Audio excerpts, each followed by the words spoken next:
Hello viewers, আজকে হঠাৎ যাদের ফোনের কল পেডের সেটিং চেঞ্জ হয়ে গেছে তারা কি করবেন। এটা আমার মনে হয় সারা বাংলাদেশেই হয়েছে, কারণ আমাদের এখানে অনেকজন, কম করে হলেও 15-20 জন ছেলে আইছে যে আমার এই ফোনে এমন হয়ে গেছে, কোনো প্রবলেম নাকি কিছু হয়েছে ঠিক করে নেওয়ার জন্য।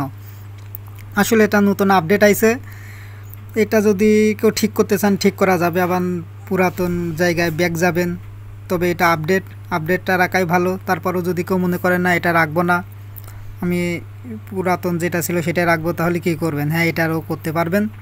আপনারা প্রথমে সেটিংসে চলে যাবেন।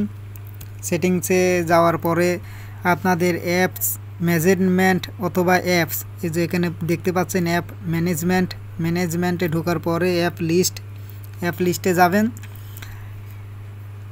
এখানে যাওয়ার পরে সিরিয়ালভাবে আপনাদের প্রতিটা আপনার ফোনের অল অ্যাপস শো করবে। এই অ্যাপ শো করার ভিতরে আপনি খুঁজে বের করবেন, দেখবেন যে যেটাতে ফোন লেখা আছে ওইটা খুঁজে বের করবেন। এই যে প্রিয় ভিউয়ার্স, পেয়ে গেছি ফোন। এই ফোনে ঢুকবেন, ঢোকার পরে আপনারা দেখবেন যে স্টোরেজ ইউজ লেখা আছে, এটাতে ক্লিক করবেন।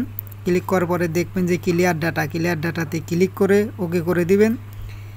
এটা যদি করে দেন তাহলে আপনার যে প্রথম যেমন ছিল সেরকম স্থানে আবার চলে যাবে। আর যদি মনে করেন যে না ওই রকমই রাখবেন তাহলে রাখতে পারবেন। আচ্ছা, আমি আগে দেখে আসি এটা ঠিক হয়েছে নাকি।